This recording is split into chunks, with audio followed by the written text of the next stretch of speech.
for Northwestern Sports Hall of Fame Luncheon.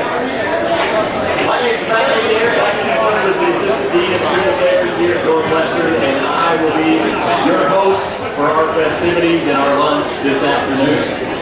Today, of course, is a very special day on campus when we get the opportunity to come back together and celebrate our traditions and reflect on the tremendous athletic heritage and culture that we have as Rangers. And while we celebrate the athletes being inducted into our Sports Hall of Fame today, it's important to remember that today is as much for the fans as it is for anyone. Today, Northwestern is thrilled to get to honor 4 incredible Rangers by inducting them into our Sports Hall of Fame. With so much success to look back on, it's without further delay that we kick off our journey on today's program. The Northwestern Sports Hall of Fame celebration is a collaborative effort between several different entities, but those include the Northwestern Alumni Association and the Northwestern Foundation, each of whom contribute significantly to the success of this event. At this time, I would like to ask the board members of the Alumni Association and the Foundation to stand so that we can honor them with a round of applause. If you're on our alumni board or our foundation board, please stand.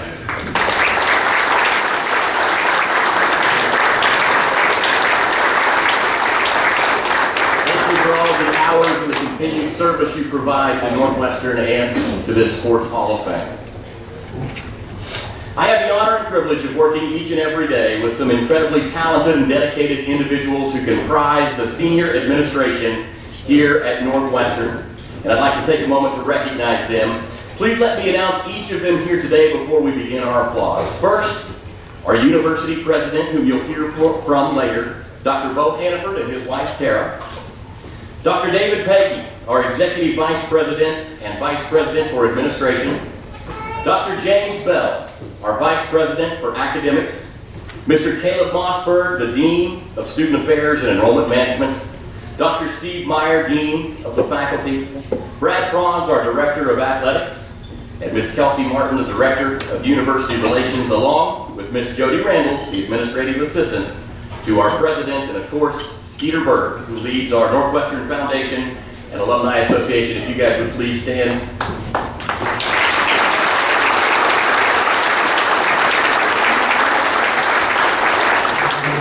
The leadership of our athletic program has never been in better hands. And a lot of the credit that we've had for the successes that have come belong to that of the hard work put in by our athletics director, Mr. Brad Franz, and his incredible staff and coaches. Through his network, Northwestern has assembled an absolutely outstanding group of coaches. They've strengthened ties with supporters and fans, and Brad himself has served as a strong advocate for our student athletes. At this time, I'd like to invite Coach Franz to come forward and introduce the coaches in attendance today, along with his athletic staff for our Hall of Fame committee. Ladies and gentlemen, Athletic Director, Mr. Brad Franz. Thank you, Matt. On behalf of the athletic department and Hall of Fame committee, I'd like to welcome you all here today and thank you for coming out. As the Director of Athletics, I am so proud to represent the university, student athletes, and coaches every day. Today is a great day as we induct 4 individuals. From the tremendous feats on the pitching mound, building our softball program from scratch, Cody Hooper, to the conference championship, and building our soccer program from the ground up, Mr. Steve Barrows, to the absolute astounding feats on the football field of Steve Byford winning a conference championship and being an All-American, to the prowling of Percefull Fieldhouse, knocking down threes, playing in virtually all of the games in his 4-year career, Mr. Shane Hansen. We have 4 great Hall of Famers to go in with the current inductees that we have. I'd like to give them a quick round of applause.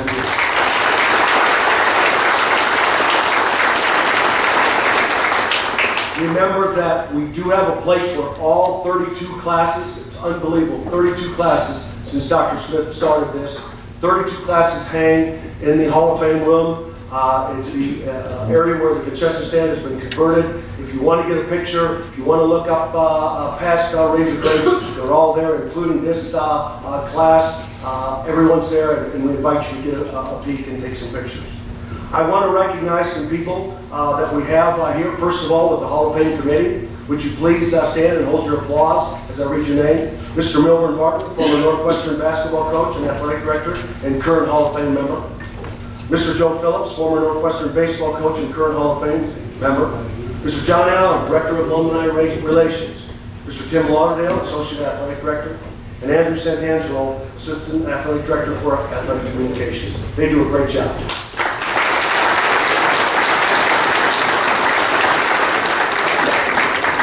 Have a great group of head coaches and athletic administrators who work tirelessly to help our student athletes. Not all are here today because we're already competing in some events, but I'd like to introduce those in attendance. Please hold your applause and until all introductions, and please stand if I read your name. Tim Lauderdale, I've already mentioned, Associate Athletic Director. Gretchen Jones, Assistant Athletic Director for Compliance and Student Services. Kaylin Hansen, Senior Women Administrator. Andrew Santangelo, Assistant Athletic Director for Communications. Keith Ware, Head Athletic Trainer. Ronnie Jones, Head Football Coach. Derek Young, Men's Track and Field Coach. Tasha Dieselhorst, Women's Basketball Coach. Robbie Harmon, Men's Basketball Coach.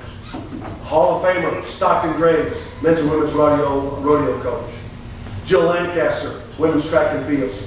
Cassidy Webb, Head Softball Coach. Ryan Bowen, Head Baseball Coach. Dan Campbell, Men's and Women's Golf Coach. Sterling Broomfield, Men's and Women's Cross Country Coach. Alex Wykarski, Head Soccer Coach. And John Wingesser, Head Volleyball Coach. Let's give all these coaches a big hand.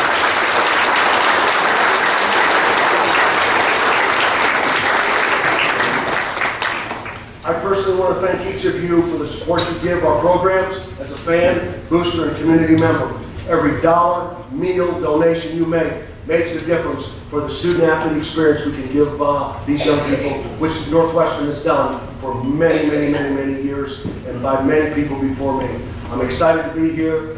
Cody, Steve, and Shane, congratulations. So good to see, I think, almost 22 or 23 current inductees in the Hall of Fame back. Ride Rangers Rock.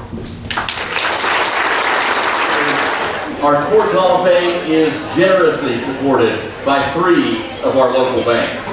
Each of these financial institutions go above and beyond in their support of Northwestern and our students and our athletic teams, and we certainly cannot thank you enough, or thank them enough. This year, Iowa State Bank, Community Bank, and High Plains Bank all helped pitch in to make this event possible. From Iowa State Bank and High Plains Bank, and fortunately Melissa Harsman and Dirk Bagenstock couldn't be here today, but they send their heartfelt congratulations to each of our inductees, and thank you all for your attendance. From Community Bank today, we do have some representatives who we would like to recognize with a round of applause and say a very sincere thank you. Bank President Jay Randalls and his wife Jody, and Tyler and Alex Mance from Community State Bank. Thank you guys.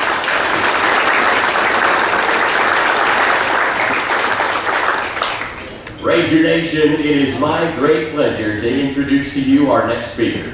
Our president has served Northwestern and the Ranger community in an astounding number of roles, including as a coach, a professor, a dean, a vice president, and perhaps even more importantly, as a student and an athlete. He's a passionate fan of the Rangers, a competitor, and a man who just hates to lose. Ladies and gentlemen, the 20th president of Northwestern Oklahoma State University, Dr. Bo Hannaford.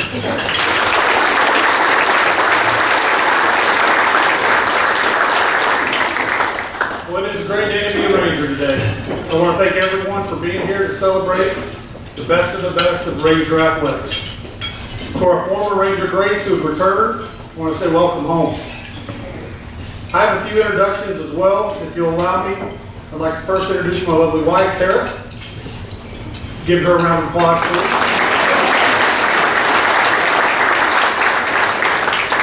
We are also very fortunate to have a wonderful supporter here in Alva, one of our regents. Would you help me welcome Regent James Dermott, her husband Max.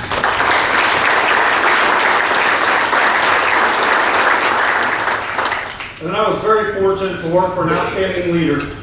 Will you please help me welcome President Emeritus Dr. Janet Cunningham and her husband Rick.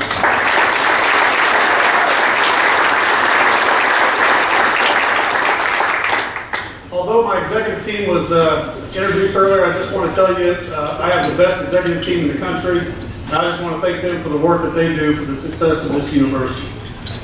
So if you allow me just a few minutes, I thought since I do know all 4 of the inductees pretty well, it might be appropriate to share some things that I believe are important and I believe are special when it comes to Ranger athletics. The 4 individuals here will share these traits and these characteristics that I talk about today, but I believe many in this room are going to share the same things.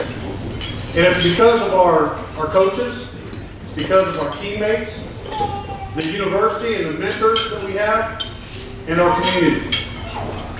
Number 1, and most important, everybody bleeds red and black. We're Rangers and we will always be Rangers. These individuals follow, they support their teams, they support all of our teams, and they're loyal to this university. That's what Rangers do. Also, if you notice, number 2, not only today with these 4 individuals, but when we put out press releases, when I have graduation speakers that are student athletes, you recognize that they are very successful when they graduate as student athletes here at Northwestern. They're leaders in their professions, they're leaders in the community, they make a difference wherever they're at. That's what Rangers do. Number 3, these 4 individuals respect the Ranger past and the history of this university, but they also look forward in building the future for Ranger and Ranger athletics. It's never about the individual. You'll probably hear some of that today. It's going to be about teammates, coaches, universities. It's about the Ranger family. That's who we are as Rangers. And finally, I can speak to one of these for sure because I played with the great Steve Byford for 2 years. We just had a conversation about this. Whether as a coach or a player, they set standards for the next group of leaders to follow. They taught us to give our absolute best all the time. In fact, they demanded it. They instilled that Ranger toughness that we all have. They taught us how to overcome adversity, and they taught us to never quit. Never, ever quit. And most importantly, they taught us how to win, because all of them are winners. That's who we are as Rangers. So from the bottom of my heart, congratulations on being selected to the Sports Hall of Fame here at Northwestern Oklahoma State University, and Ryan Richards right.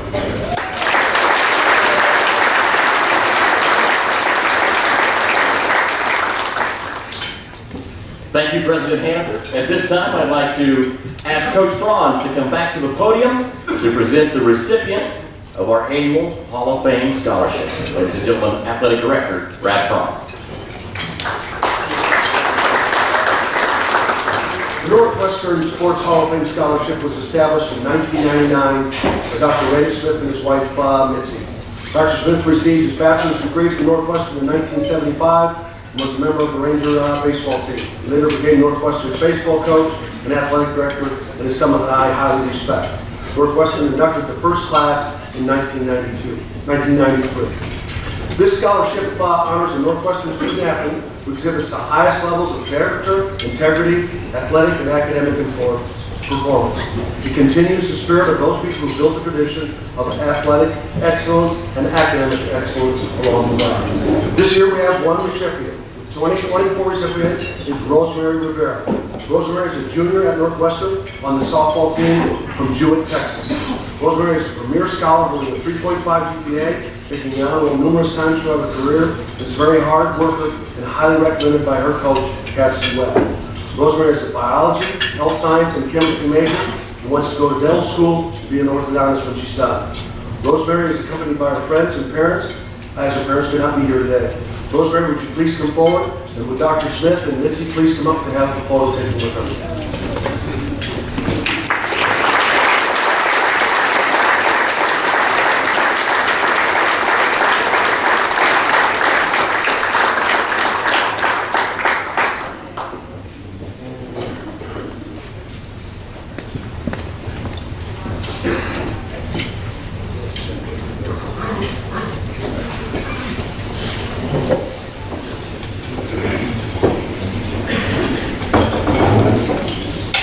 Continue on with one more segment.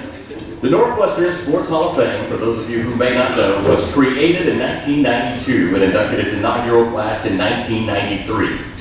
Prior to today, 112 Ranger greats and one team have been awarded the highest athletic honor given by Northwestern. Today, we're fortunate that a number of the Hall of Famers have returned to campus for today's events, and I'd like to recognize them and ask each of them, as they're recognized, to stand and wave.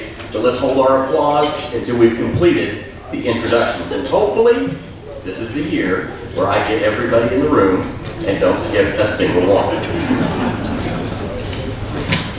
Here today with us, representing the Northwestern Sports Hall of Fame from the class of 2004, legendary basketball coach Milford Martin.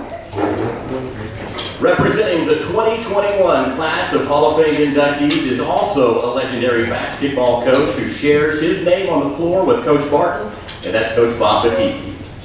Representing the class of 2011, a football great, Jason Bryant. From the class of 2017, softball standout, Fallon Burns. From the class of 2006, one of the most influential instructors and faces of the Northwestern community, Dr. Yvonne Carmichael. From the class of 1995, Paula Stout-Crandall. From the inductee class of 2000, a football legend, Coach Steve Gale. From the class of 2011, rodeo champion, Stockton Graves. From the class of 2003, basketball standout, Kayla Landreth Haskins. From the class of 2019, a baseball player extraordinaire and longtime Northwestern employee, Ryan Hintergard. From the class of 2001, football standouts and our current head coach, Ronnie Jones. Representing the class of 2016, a great leader here at Northwestern, a coach and an incredible man, Dr. Steve Lohman. From the class of 2018, another tremendous football presence for the Rangers, coach and educator, Dr. Chandler Meade. From the class of 2008, a standout among his peers, Mike Perkins. From the class of 2016, baseball coach and legend himself, Joe Phillips. From the class of 1997, a two-sport athlete in football and track, Ron Pinkert. From the class of 2015, baseball extraordinaire, Fred Schamberg. From the class of 2001, a men's basketball dominating player, Jim Schrader is here. From the class of 2005, and one of the most influential figures in the Northwestern Sports Hall of Fame's creation, Dr. Randy Smith. Also here from the class of 2003, football standout, Billy Byford. And from the inductee class of 2012, football great, Al Hunt. Let's give them all a round of applause.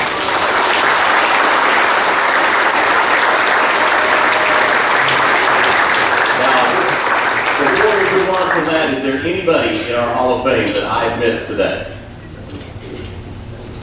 Look at that. Thank you to all of you guys for being back here. Before we proceed to our inductee class, I'd like to take a moment to recognize the craftsman who has provided our beautiful horse and rider plaques, which are on display up here at the table behind me, over the years, and has generously given these to our Sports Hall of Fame inductees. Dr. David Boland, former chemistry professor at Northwestern, is here with his wife Emily, who I'm told is the lead assistant in the finishing process for these plaques with Dr. Boland. Dr. Boland and Emily.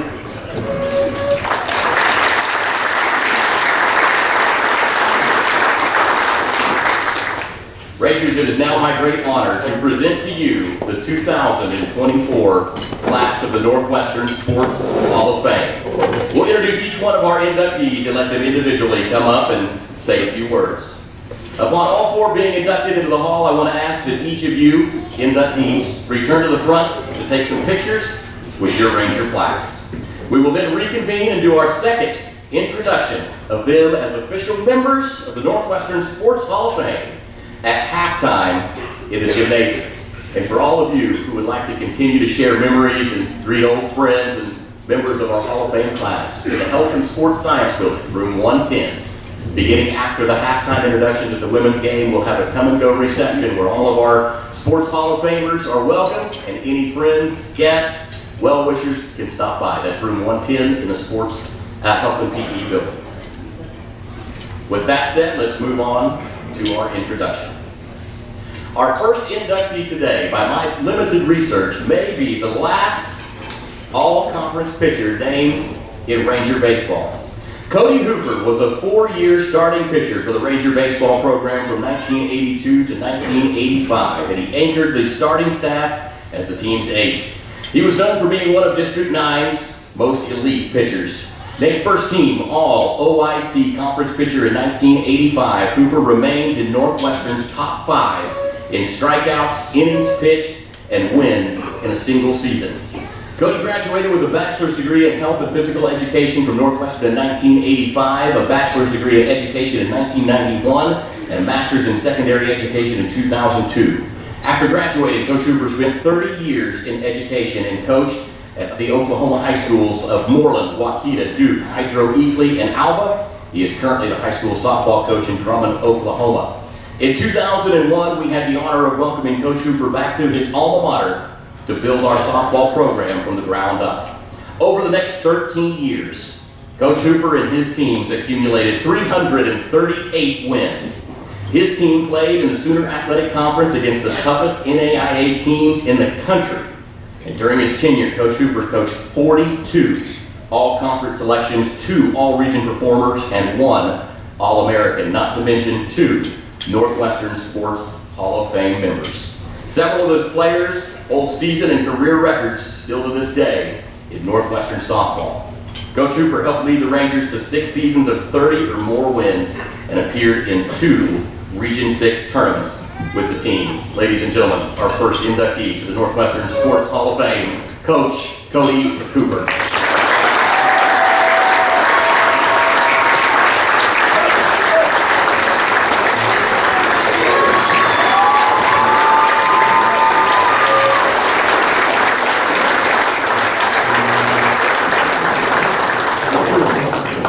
Thank you.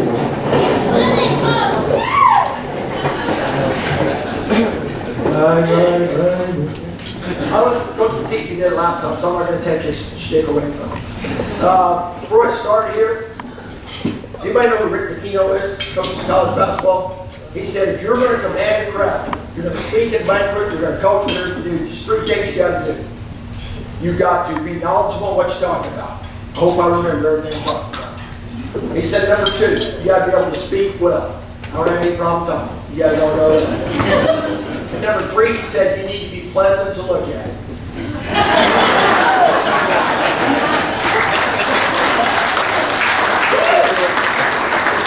And if anybody's asking, Nashville, Tennessee is where this came from. I want to congratulations to all the other inductees. Shane, I've known Shane for a while. His dad was the coach, girls coach of King. My oldest son was down there playing.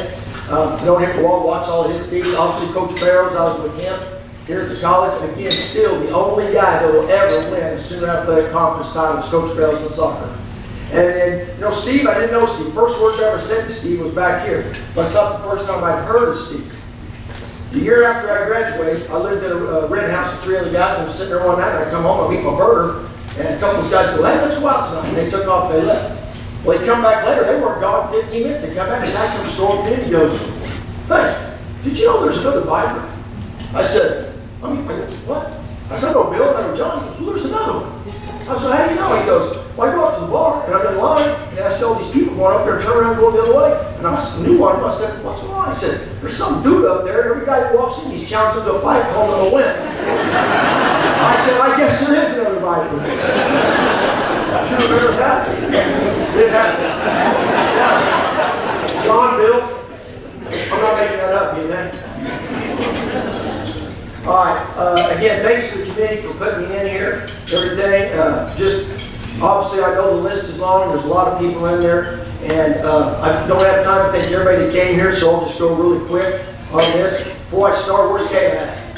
Where's Kayla Haskins? Kayla? I'm finally getting to sit in the big boy stay with you. Kayla, me, Kayla, Bill, Chandler, Mark Buck, Keith Baxter, all of us coming in about the same time. I kept thinking, am I just going to keep having to be at the little card table on Thanksgiving, or can I sit in? So I appreciate you guys coming. I want all my family to stand up. All my immediate family and extended family stand up. I don't have time to announce all this is the whole Hooper family.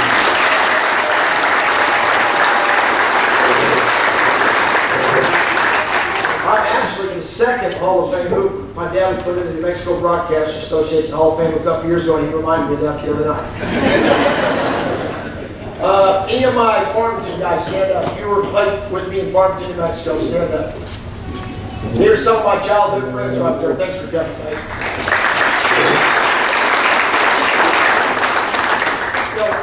Extended family includes Hall of Fame member Jason Bryant, who told me a while ago, and I did not know this, that in college he wore number 16, and I wore number 16. So baby boy Rush over there, hold my grandson up real quick. He's probably going to wear 16.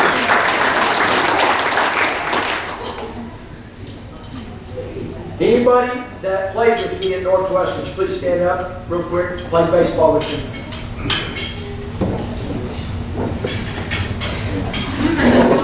Thanks for coming, guys. Good to have you. I'm going to go real quick on this. Something a lot of you guys don't know. I think probably a lot of you don't know this because I still have people asking me this. When Matt announced he's now coach at Drummond, how many of you didn't know that? That's what I'm saying. So I'm back in there. I'll tell you about that. There's another in my life has been just a stream of fortunate, lucky things happen. And lucky that First Lady right here likes me because she helped me get that job down there. Thanks, Sarah. I'm going to go real quick. I was raised in Farmington, New Mexico, and when I was in second grade, my parents moved me to a cul-de-sac.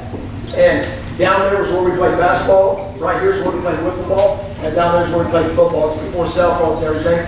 And it was from second, third grade all the way up to 8th and 9th grade kids, and that's where we developed how to play ball. Tackle on the cement. We played wiffle ball. We played basketball down there. And we learned by getting in trouble, getting smacked in the head by the old guys, how to throw the ball ahead of runner situations. If you didn't do it, you had to go in the house. And we were taught, we were raised by those older kids. I'll never forget those guys. I appreciate those guys. Without them, I wouldn't be here.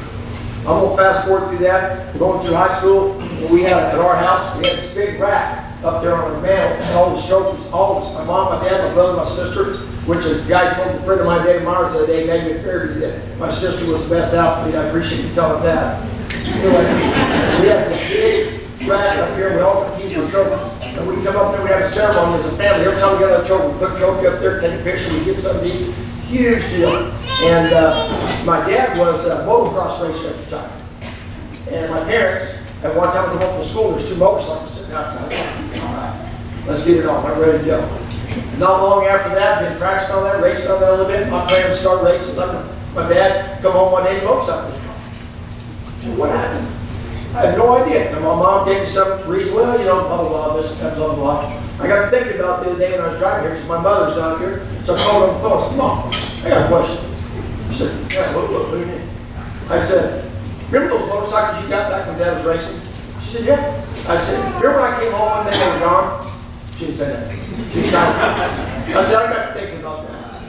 Did you sell those things because you knew I was going to get all those things to start going and you knew how bad I hate to lose and you knew how fast I was going to ride that thing? She goes, I was not going to sit in the hospital with you on Sunday after your Saturday race. And that's why she sold those things. So probably a good thing. It's about not being able to do some of the other things. I graduated from high school through a combination of things, going through school and maybe running with some guys and not doing some things I should have been doing. My senior year of high school, I didn't play one sport. I rolled out of there, and a lot of that was my fault. I rolled out of there, I had nothing to do, didn't know where I was going to go, did not want to go to college. I was done with school. Guy across the street from me,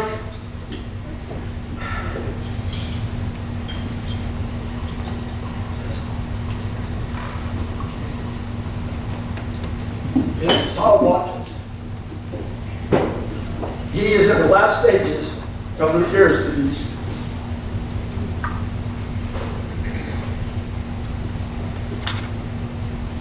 He said, hey, go to Mexico State. I said, okay. It was that quick. I went down there, I spent more time at the racetrack down in Southern Park and at the dog races over in Juarez, Mexico than I did going to this class. Honest truth. I was over sometime one night, a couple of guys started to come find me. I was in Juarez, Mexico after midnight by myself. I mean, it's funny. That's kind of where I was at. That's what I was doing. I got out of there, I came back to Park, and I said, I'm never going back, I'm never going back to college. And I'm hanging out with a buddy of mine that summer. Everybody came back and said, what are you going to do? Where are you going to go to school? I said, I don't know. I ain't worried about it. Summer. I'll figure out thing about it in August. I ain't worried about it my summer. And I'm in Gruber, Texas. And I'm hanging out with a buddy over there in the Panhandle. And I come home one day, and Randy Carter, a buddy of mine who's also passed on, his mom said, Cody, got a message in there. I said, where? And there, she goes, well, look at that message. Somebody called you. Go in there, and there's an envelope sitting there in black letters. It said, call Curry, a buddy of mine that I played baseball with from Roswell, New Mexico, from up here, who was a high school kid from Roswell, got over Steve Dunas, Hall of Famer, went to school. It said, call Curry. And it said, Northwestern, Oklahoma State, Randy Smith. I called Curry and I said, dude, I've never heard of Northwestern, Oklahoma State, and I had no idea who Randy Smith is. He said, don't matter. He said, Dunas told him about me. And he called me, asked me if I wanted to come up there and play baseball. He was going to be Coach Smith's first year coach and starting to build his team. I asked him if I could bring you, and he said, come on. And that right there taught me valuable lessons as a coach. Anybody that calls you about any player, don't mean you have to take it. But you ought to look at it. You never know what's going to walk in the door. Likely, I come up here, Curry comes back, I had to run home, get some stuff, come back to the room, he comes back, he picks me up, we roll up here, we come into town, we get to the other end of town, I said, I think that was it. He looked at me, there's no way, dude. I said, I'm telling you, did you see anything else? We get back in here, we stayed at the Old Townsend Hotel, both called our moms, said, we're leaving in the morning. They said, no, you're not, you're going to go talk to your coach, go find him. Went to talk to Coach Smith. He said, he's going to get you guys to roll. Can anybody tell me where I rolled that day in August of 1981? Right here. I started right here. Mass enrollment with the great Dr. Carmichael. Dr. Carmichael was great to me.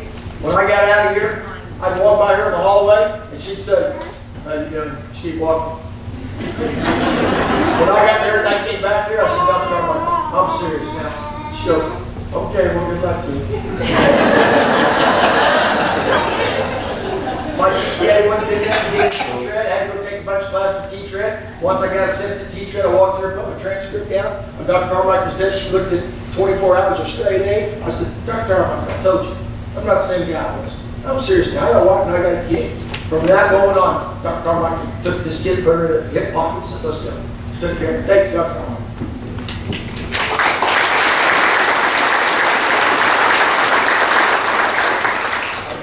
You know, our first year of Coach Smith, it was his first year, he just built a program. Started meeting guys, didn't really know much.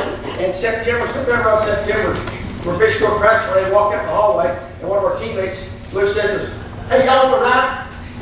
We said, yeah, we'll take a ride.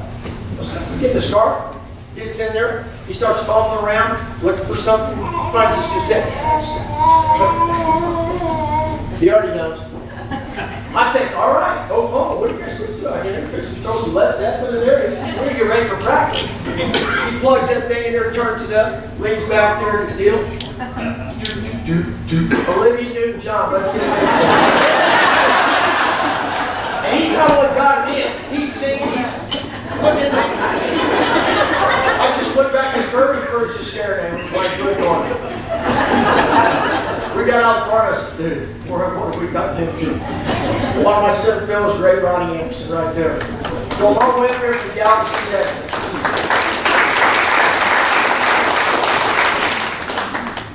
Last thing we'll talk about baseball. My sophomore year, our freshman year, like I said, we were a decent team. Coach said just getting started. The next year, he started bringing more recruits in, and we got ready to get going. As the year started, I wasn't getting in trouble.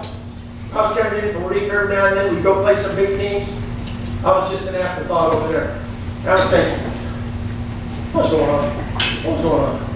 Well, we had a game one day down at Lawton, Oklahoma, on a dreary day, kind of a cold, dreary day. And I knew I went forward that day. We get in those vans, drive all the way down to Lawton. Coach Smith always took the scenic route in case there was some deer or some field somewhere. You know, we saw deer, that's when we got on the air sandwiches, where Coach Smith saw the deer. So we get down there, the game starts. I'm not drawing, I'm just sitting in the dugout, shaking my head. One of those new pictures we got in the store. He's getting lit up.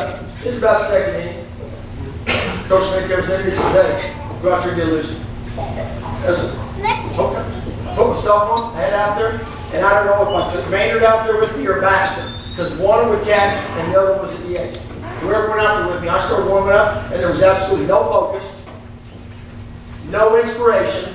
It was pure anger. I was out there on that mountain, I was pure anger. I was warming up. And I said, and everybody has these days in their life, I said, Today's the day. Today's the day. Mike Dragon, one of my second base in Pennsylvania, called me the other day when we went to work and we talked about that for a laugh about that. He said, dude, that was your coming out party. I said, today's the day. I'm watching out there, I'm loose, looking over there. Coach goes out there, now he did it. Snap the wrist. Okay, let's do it. I went out there, I don't know, we had 2 or 3 guys on. We're in trouble down 3 or 4 runs. I went out there, got out of the inning, shut the door. The rest of the day, they didn't scratch. I mean, I'll tell you, I was throwing with nothing but anything. Coming there, got the bag up, sitting there, all these guys go, hey, get up, taking my cleats off, doing all this. Now, see, here comes Coach Smith. What did I got? I thought, that's what it is. I don't know if you remember, that's what it is. He goes, let's wait for him here and shut the door. I said, you need some strike. You won't have to do that anymore. And I was waiting for him to say something.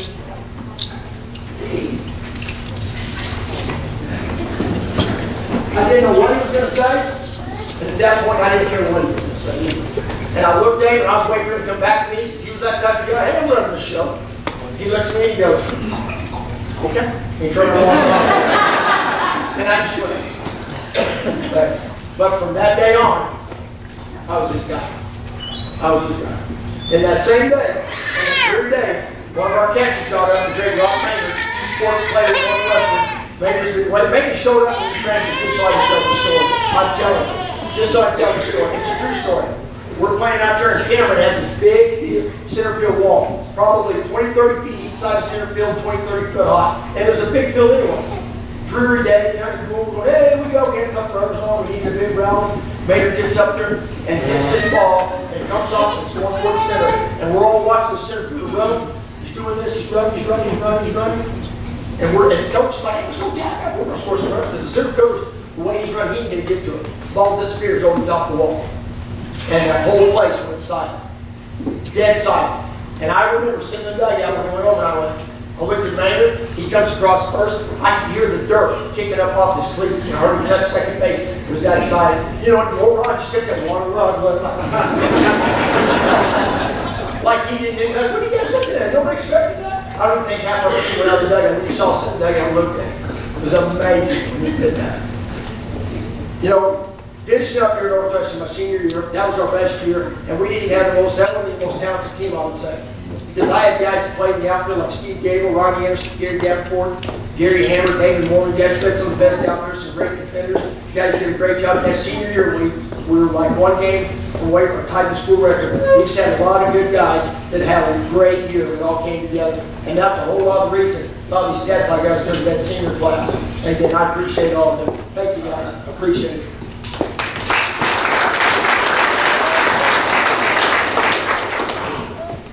You know, if I would have, if Cody Rich said, stand up, Cody.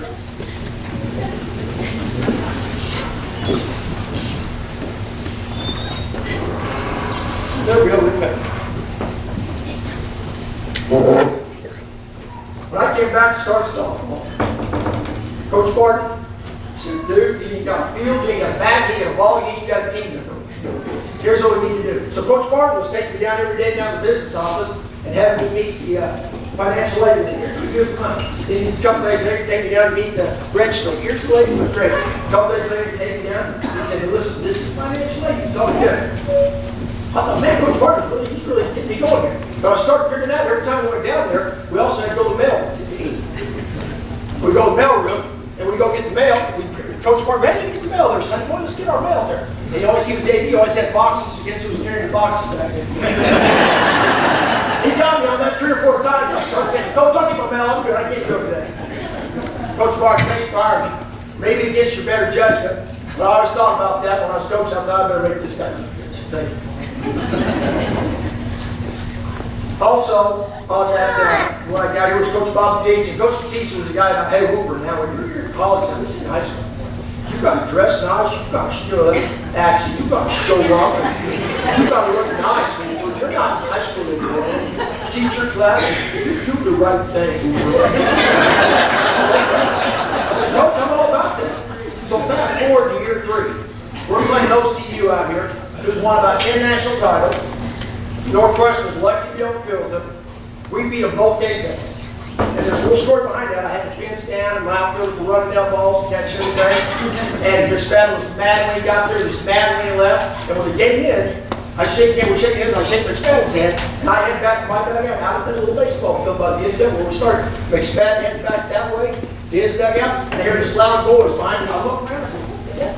There's this big broom, not a little sweet broom, like a big push broom, and somebody fired it over the backside of the lane, right on the play. And McSpadden turned around and looked at me, looked at me. Boy, he was hot. I thought, what the heck? You know, we stopped. This is somebody threw a broom. So I go out there after the game. I'm on the parking lot, guys standing around laughing and talking. Battista's over there shaking everybody's hands. I went, who threw that? They said, Batista. So I walk over him, I go, Coach Batista, what are you doing? And he goes, Coach Batista, he goes, screw OCU, day one and nothing.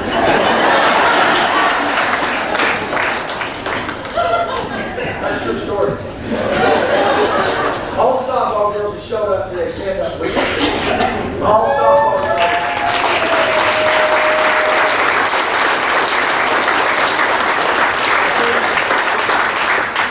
What a group. What a group. Thank you, girls. I couldn't be up here without you. I know I was hard on you sometimes. I know you like to take your cell phones, but that's the way it had to be. I love all you guys. Thank you for showing up. You know, our first 2 years softball, we won 60 games when a group of these kids are right here and just jumped out of the gates.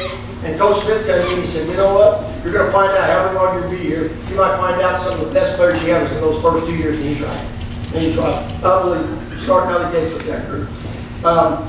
Janet Jones over here pitched our very first game. We started out in NAI. We go down and we play NCAA Division II East Central. Drove down there, beat them both games. Janet Jones chose all 14 innings that day.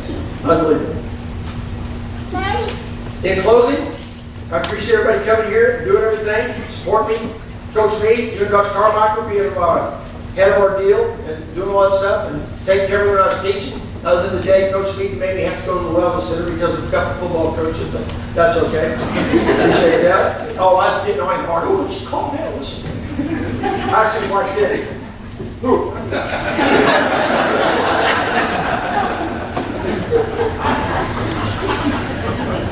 Coach Smith, I'll never ever repay you.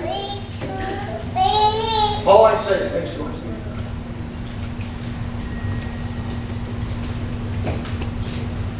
I'm going to read something to you real quick. And it's Northwestern. If you want to be a coach, you want to be here for a long time, you need to do a couple of things. One, Alva plays. Just stand up back there real quick. Alva, guys. Alva. Two things. You want to be in Northwestern for a while, you want to hang around, you better get some gold ball buddies, and that's how you stay here. Thanks for having me.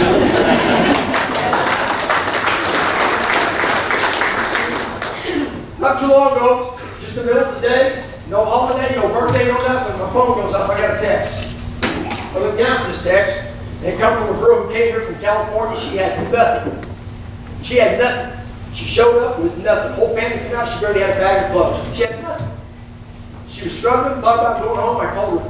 Her summer coach in California told me, he goes, I'll call her tonight. I called her and I said, listen, if you go back to California, you're going to go back and you're going to be the same. You're going to struggle like you're struggling now. Nothing's going to change. If you stay here and do what you're supposed to be doing, everything might turn out for you. You let me know which decision you want to make. This ain't high school. This is college. If you leave, I'm going to go replace you with one phone call. She decided to stay. She said this to me. I want to let you know that Greg and I are about to buy our own nursing home. I'll be the operator and I will be owner. It's in Fairfax, Oklahoma. It's 60 bed. It'll be NCMA certified. I've been in healthcare for 20 years. I started off at Sheriff Medical Center as a part-time housekeeper because I used to live in Wayne, housing, government housing. I started off making $8.50 an hour.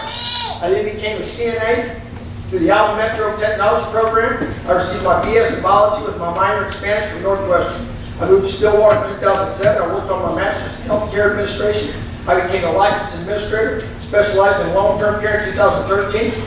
In 23, I'm buying my own real estate and I'm becoming an owner-operator. I'm forward to the accomplishments I've had in my life. I'm so happy. None of this would have ever happened if you had not taken a chance on me. Thank you, Coach. If you don't know it, you're my hero. You saved my life. Thank you. That's just for one day.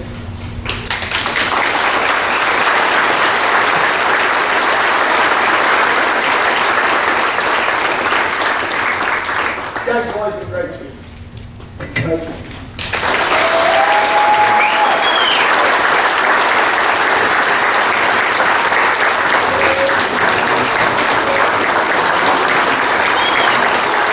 Ladies and gentlemen, Hall of Famer, Cody.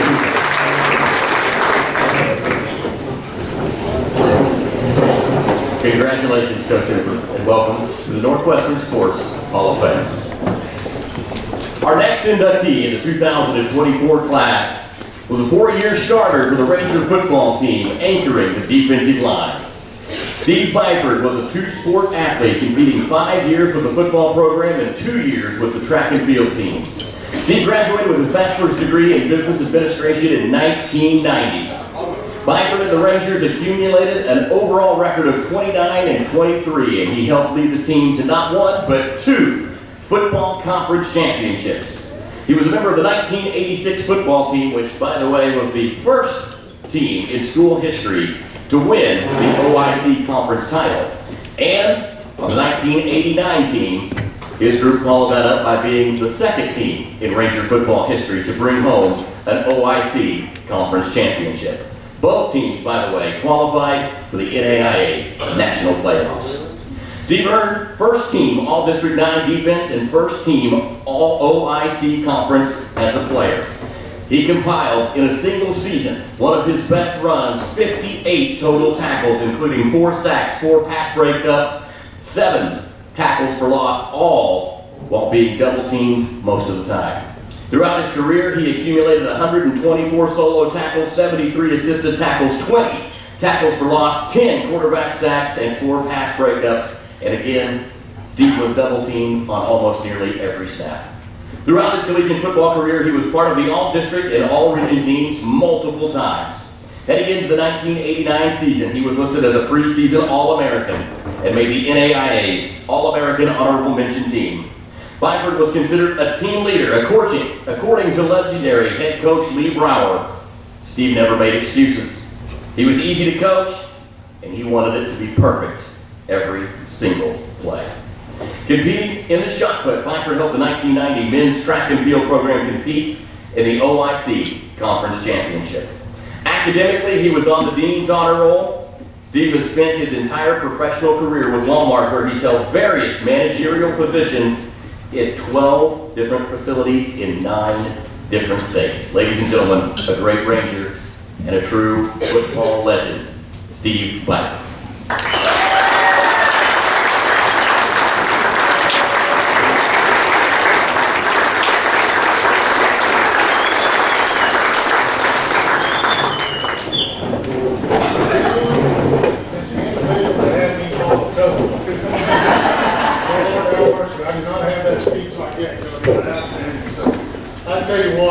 Absolutely overwhelmed right now with the gratitude and the humility of being selected for this incredible honor.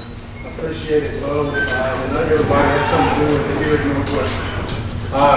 It's a privilege to be recognized.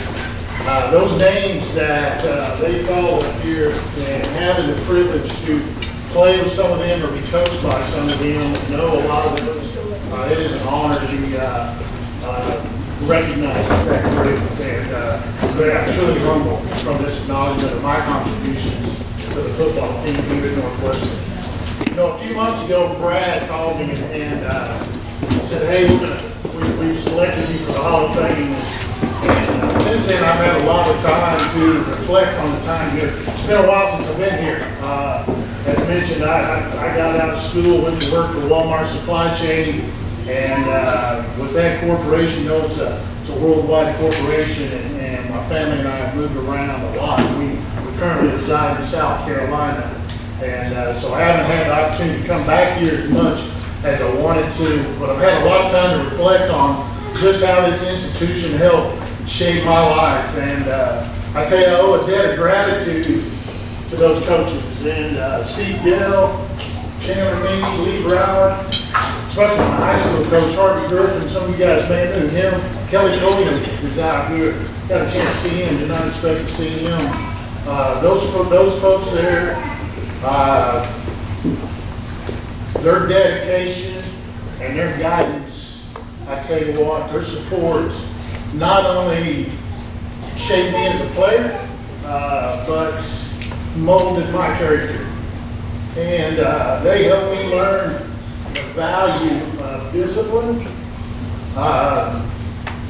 perseverance, especially teamwork. Coach Loman, where's Coach Loman at? Coach Loman, when we started off that senior year, a year before that, we wasn't very good, several injuries. Where were we picked in the OSC that year? Last. Dead last. Matter of fact, there was a newspaper article came out before conference play. I'll never forget this. Steve, I don't know if anybody else remembers that on that team. And Coach Loman comes in there and he goes, yeah, throws this article down. We're picked the cellar dwellers of the OIC. Steve Loman just laughed. That first conference game was at East Central, I think.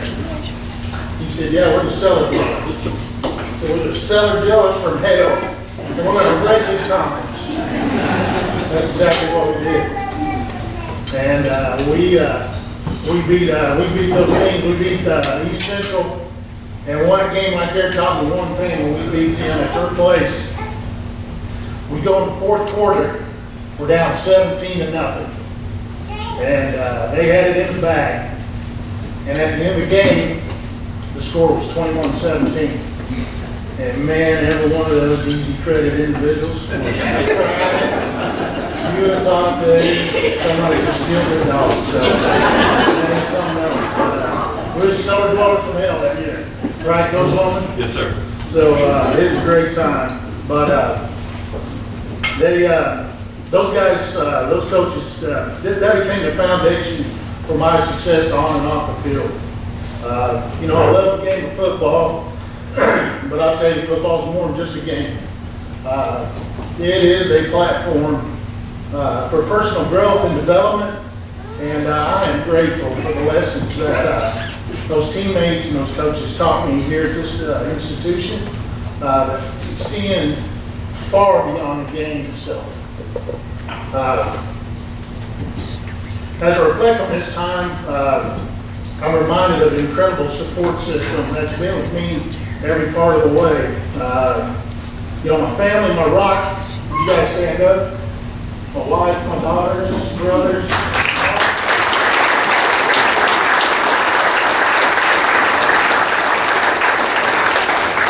wife, Lisa, Madison, Savannah, Betty, my daughters, I tell you, they had a special kind of joy in the meaning of this achievement. My dad, my mom, my brothers, Bill and John. Bill and John, you guys heard Bill, he's a Hall of Famer here.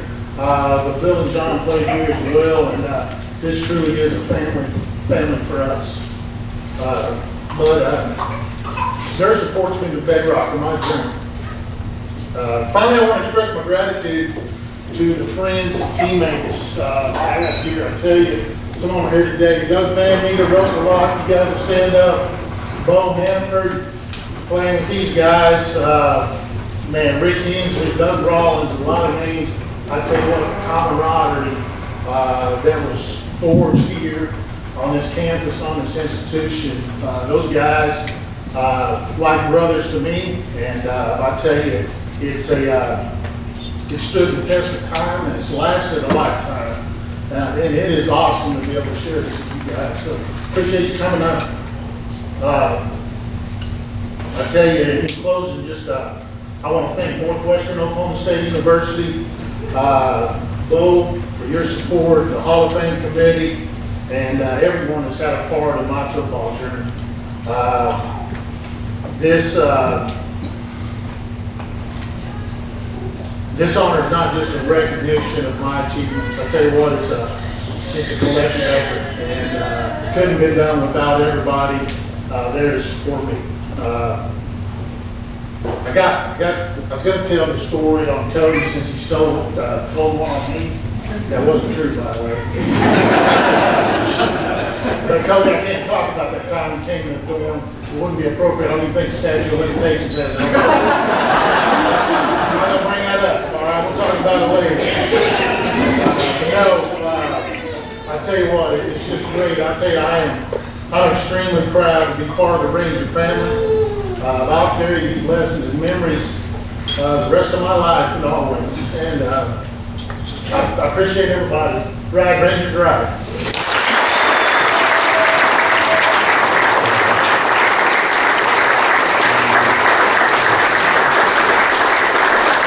Congratulations to Hall of Famer Steve Black. Our next inductee in 2024 Hall of Fame class, known for his sharp shooting abilities on the basketball court, Shane Hansen is the son of a longtime basketball coach and had a keen sense of knowledge of the game. Shane was one of the toughest players ever to wear a Ranger uniform in any sport. An Oklahoma Super 5 selection in his high school senior year ranked him one of the 5 best prep players out there. Hansen finished his Northwestern career stamping his name throughout the Ranger record book. Shane played in over 30 games in 3 of his 4 seasons with the Rangers, averaging nearly 10 points a game and about 4 rebounds. He was ranked in the top 5 games played ever with 121. And he led 3 of the 4 years that he played as a Ranger in minutes on the floor.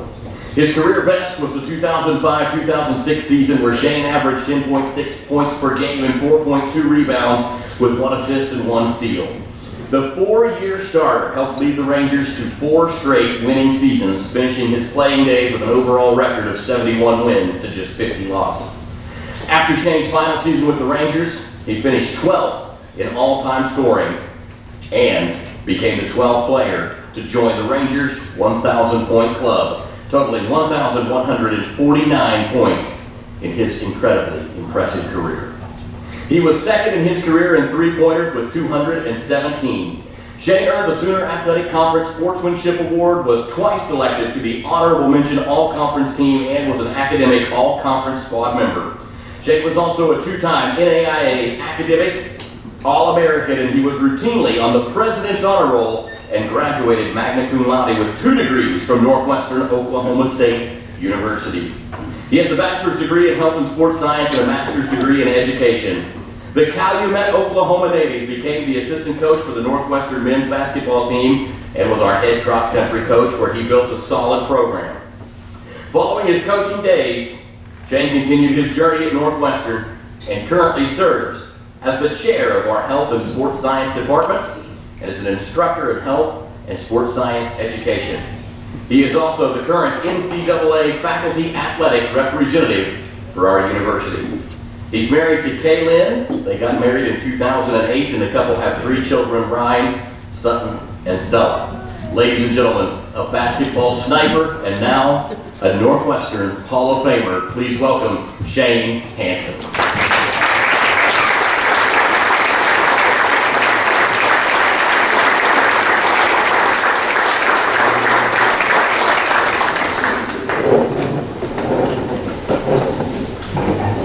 Guys, thank you to the Hall of Fame Committee. Thank you, Dr. Hannaford. Thank you to the Alumni Office. Special thank you to whoever found a picture of me with hair on that. But, I appreciate that. I've proved for my kids for forever now. So,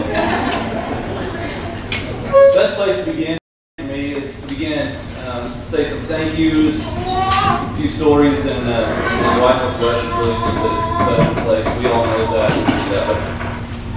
I have to start with my wife, Kaylin. Kaylin, you're my best friend. You're my hardest worker. You're the hardest worker I've ever met. You're the most generous person I know. Unbelievable mother. As you see, that's our daughter, the one making all the noise right now. Unbelievable mother. You were a cheerleader at all my games, but you've always been just my biggest supporter. I thank God every day I get to be your husband, so thank you. Also, she was also a coach a little bit when I was playing because she was a cheerleader. She was on the side and take the ball out of bounds, and somebody passed it into me and I started dribbling. She said, pass it, don't dribble. Pass it to Brandon. That wasn't my thing. I was more of a shooter, not the dribbler.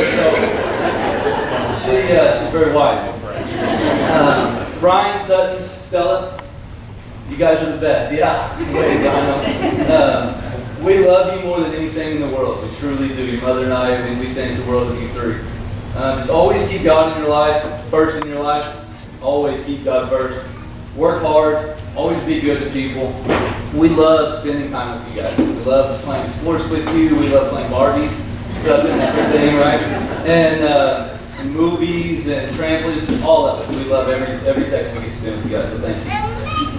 My parents, mom and dad, thank you for pushing me to be the best I could be in everything.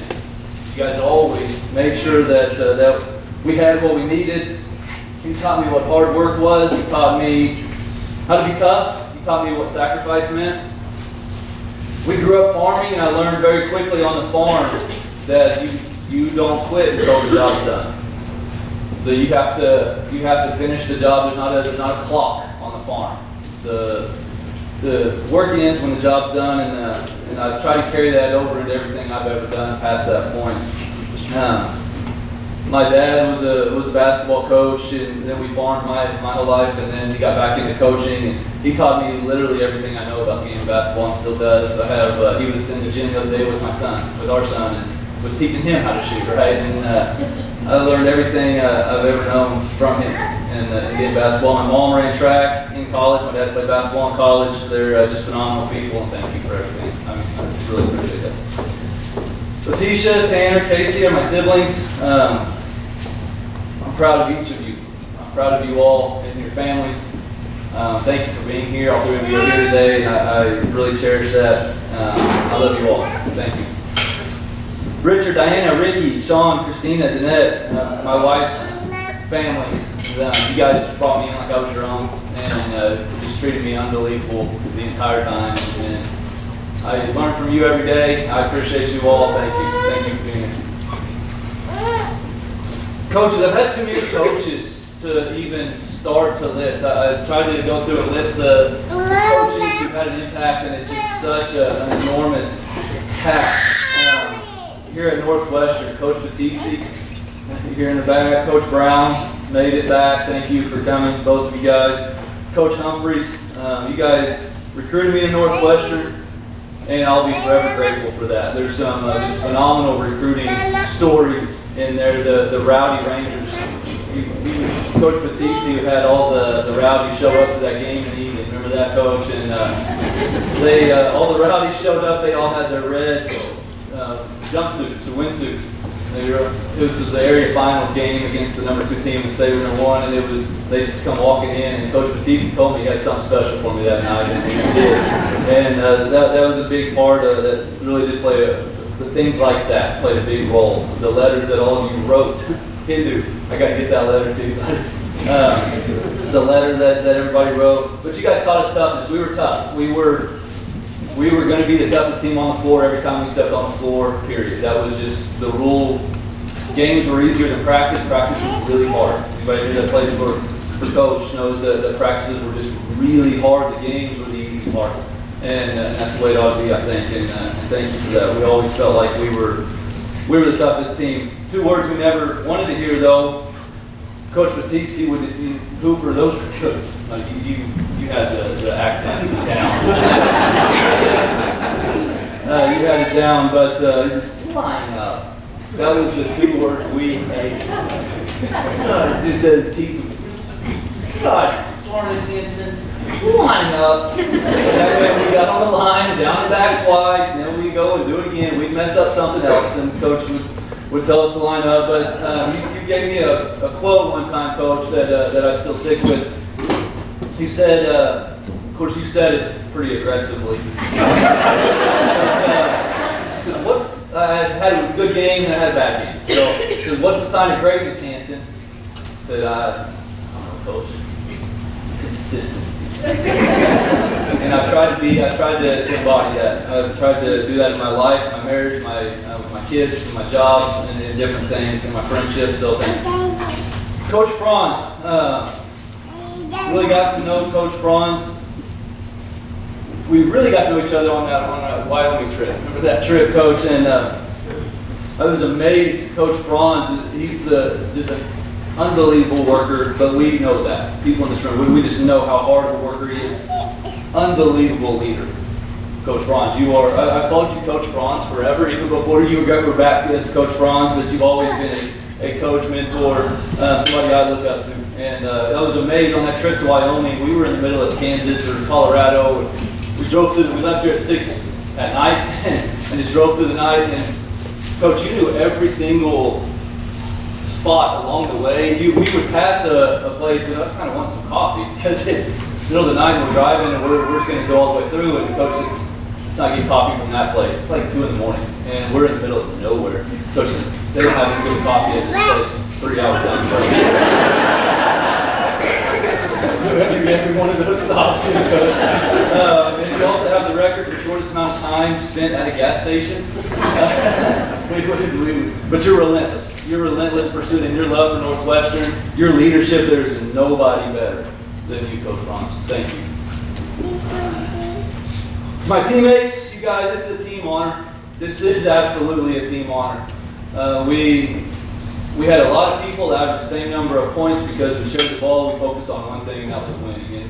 And one of the things I'm most proud of is the number of games we won and the way we competed every night. We never gave up. We competed hard, and we won a lot of ball games in those times. And it was because of our team. There's a bunch of selfless individuals, high basketball IQ people, and you look now, those guys are just unbelievable fathers, husbands, men in the communities, just unbelievable group of guys. I love you guys. So when Coach was recruiting me, he called me and he came to every high school game, it felt like. When that game of Omega on, you were just at every one of them. And one time he called me and he was trying to, this is kind of the final pitch of, hey, it's time to make a decision. And I just visited another school and Coach put me on the spot. He said, got to know, where are you leaning? Like it's kind of getting to that time. Where are you going? I said, I don't know, Coach. Like it's pretty nice down there. I just got here the day before. You know exactly what I'm talking about. The day before, and said, I don't know, Coach. I might be leaning that way. I don't know. And we'll come to find out. But after I signed here later, he told one of the guys on the team, JT. JT was really big, 6'8", big, strong guy. JT told me, he said, man, I'm glad you came here. Coach Batiste told me the next day, he said, every time Hansen goes across the lane, he put him on his rear end. So I'm glad I came here too, Coach. I remember one time he called and Shelly was in the background and she said, I can just hear you're cooking or something, I can hear you in the background. Coach said, Shane, Southern Nazarenes got all the lipstick and the makeup, and they have all they're like that model that's fake, and she's not real. And so we're that good-looking girl that will treat you right. There's Shelly in the background. Which one am I, Bob?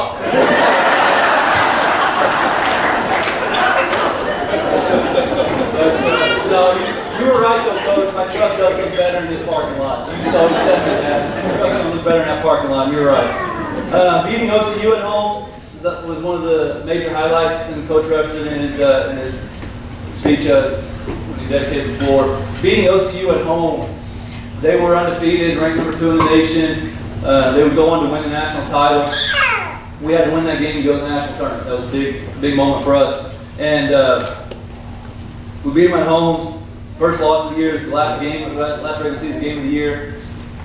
So everybody storms forward, great atmosphere, great environment. We're pretty fired up. Then the best part, that wasn't the best part. The best part was a week later when we turned around and did it again in the semifinals of the conference tournament. That was the one that meant more to me because we had their attention. It wasn't at home, it was neutral. We're just better. They ended up winning the title that year. They had 2 losses that year. If we had won that Elite 8 game, we would have had them in the Final Four, we would have got them. But Northwestern is an unbelievable place. I'll kind of wrap it up with just why this is just an unbelievable place. But everybody here knows that. The family atmosphere that we felt literally from day one. When I drove into town, with my truck loaded up with all my stuff, coming into town to move into the dorms as a freshman, I'm pulling in. I pass Hopeton, I'm pulling in. I passed 6 vehicles, and every single one of them did this. every vehicle I passed waved at me. This is my kind of place. It still is. The loyalty by the people in this room, loyalty seen at Northwestern, the passion, the support, no matter what, the support is unparalleled. Northwestern embraces people who work hard and try to do the right things for the right reasons. And my wife and I are still here. She works here on campus as well, and we really try to embody that every day in what we do as well. This is a great place to raise our family. We're honored to get to be in Alva, raise our family in Alva, and still be employed at Northwestern and try to make this a better place every day. This is a truly special place. Well, I want to close with just one last thank you. My grandparents, my grandpa JD, my grandpa CJ, they're not with us anymore, but my grandpa JD went to school here, ran track. He held the record in the 880 for a long time here. And I know how proud he would be right now. I still have his blanket. He gave me his leather blanket, and it's still in my office. That's his, and that's a special piece to me. So, my grandparents, Grandma Wanda's not here with us anymore. Grandma Peggy's not able to make the trip, but they even never missed a game. Mom, Dad, you guys never missed a game, no matter how late you got home, right? And I appreciate that. So I'll conclude with just Ride Ranger Drive. Thank you all.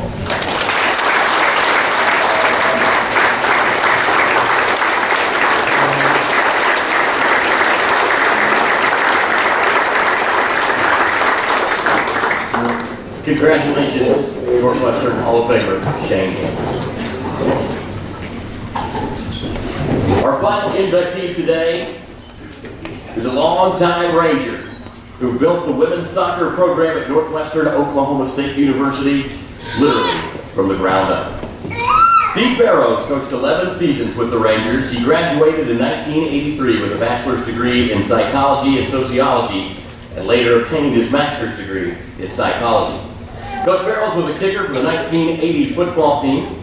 He competed on the Northwestern men's club team as a player and coach before playing for 4 different club teams, including FC Monterey, the United Stars, Budweiser, and the Albuquerque Gunners. After his playing days, he became the general manager and president of the Gunners, part of the Southwest Indoor Soccer League. He helped lead the team to the MITRE National Championships and returned to the pitch with the Lobos, a premier indoor soccer league team out of Kansas City. Barrows returned to Northwestern to establish the Rangers soccer program. He started with a blank slate. That included no players or even a field. Barrows built the program from the ground up, and in his inaugural season, he turned what was a 4-14 team into a 13-win team the following year. Reaching the Sooner Athletic Conference semifinals, Northwestern's best season under Barrows came in 2004, where his team posted a 16-3-2 record and finished 5-0-1 in the Sooner Athletic Conference. After being named the SAC champions, the 2004 team earned a spot in the Region 6 tournament. Barrows was recognized in 2004 as the Sooner Athletic Conference Coach of the Year. He coached third-team All-American forward Sharina Wood, who is also in the Northwestern Sports Hall of Fame. The team featured 3 other first-team All-SAC players.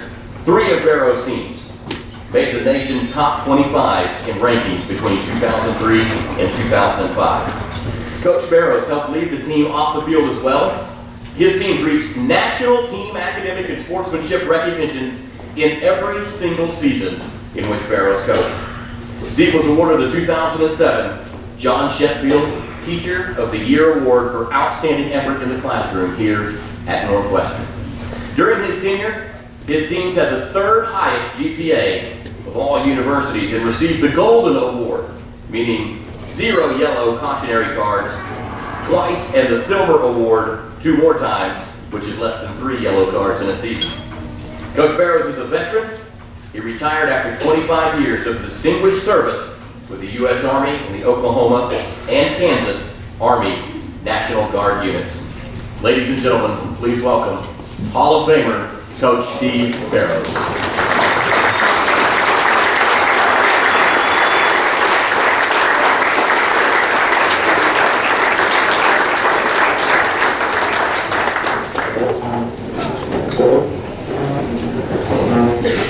I have to lower this just a tad.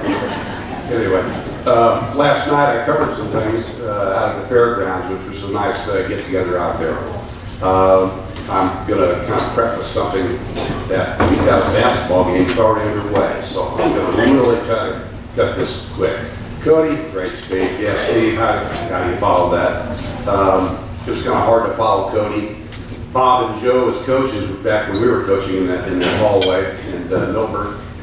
With Chandler Mead as department chair, after Dr. C was our department chair. Two outstanding people. Really enjoyed working. I think Cody mentioned it last night, and I thought about it often. I think I talked to Bob about it. There wasn't a day that I didn't enjoy coming to work at Northwestern. I am a third-generation Ranger. My grandmother got her teaching credentials in 28 maybe, or 29. My dad graduated here in 51, I think, and then was an instructor during the Korean War. I grew up steeped in sports in St. Louis, pro sports. I've been to several World Series games, Bob Gibson on the Hill. I got to see the greats, Stan Musial, Roger Maris, Mickey Mantle on the World Series. Went to NBA games when the St. Louis Hawks were playing. My dad was from outside of Abilene, Oklahoma, and he decided when he was younger, he didn't want to be a farmer. He had 3 sisters. He's like, oh, there's got to be an easier way. And so he got in the corporate world. He wound up in St. Louis, and that's where my sister and I grew up. My sister Dana's 4 years my junior, and she lives in Houston. Very successful in advertising and retired as an advertising partner. But we had St. Louis Cardinals football season tickets. Dad played poker with Jim Hart, Conrad Dover, Dan Dierdorf, and he said that Conrad was as angry playing poker as he was playing football. Orlando Cepeda bought a house for his mother in our neighborhood. He got to play catch with Orlando Cepeda.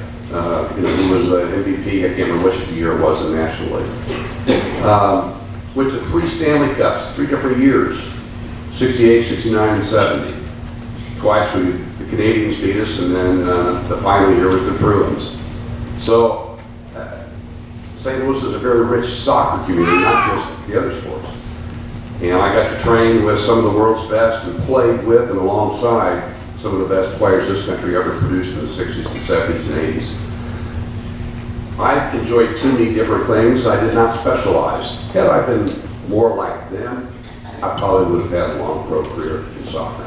Baseball, I was recruited, but I just didn't think I had enough to crack through, to get to the big. Soccer, I did. But that's okay. I joined the Army. I was supposed to play for the ambassadors team in Italy. Well, midway through training, the ambassadors team was canceled. And it was me and another guy at St. Louis. I didn't want to go to college. It was kind of like Cody. I was tired of school. So anyway, when word came down that the team was canceled, I went into the Sergeant Major's office, and I said, Sergeant Major, my contract has been kind of voided. I joined Special Services to play soccer for the ambassadors team over in Europe. And that outreach goodwill in Europe, and long before the wall came down. And he just looked at me and wasn't going to smile or anything. He just stone-faced me. And that's when I knew, I was stuck in the Army. So I wound up with the choice of assignments, and I wound up playing semi-pro out in California. I had some pretty good duty privileges there. They called the base commander and said, here's our training schedule. This is where we're going. This is when we need him.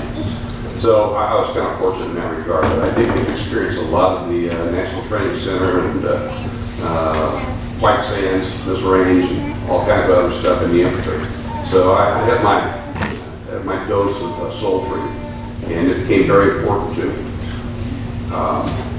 And while I think of it, there was 4 4-star generals that I saluted in my lifetime. One was General Omar Bradley on his farewell of the troops tour in 1976 when I was in the 2nd Division. Another was General Tillelli when I was over there in '99 and joined command in Seoul, Korea. Another was General Westmoreland when I was the commander of Vietnam forces. He came back to Oklahoma and I was appointed by the State Sergeant Major to be his military escort. Is that 4? No, 3? I can't remember the 4th. But I'd like to. I mean, what's a general? We're a dime a dozen, aren't they? I'd like to break protocol just a little bit. Skeeter and John know this is probably not copacetic, but I don't know. Could I have Lieutenant Commander Eddie stand, please?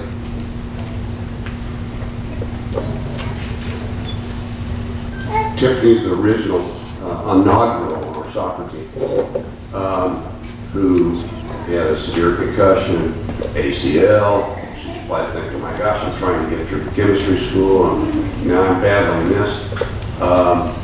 After she left here, I can't remember if she went to the divinity school prior to enlisting in the Navy, commissioning, I don't know. Today, I've followed her all over.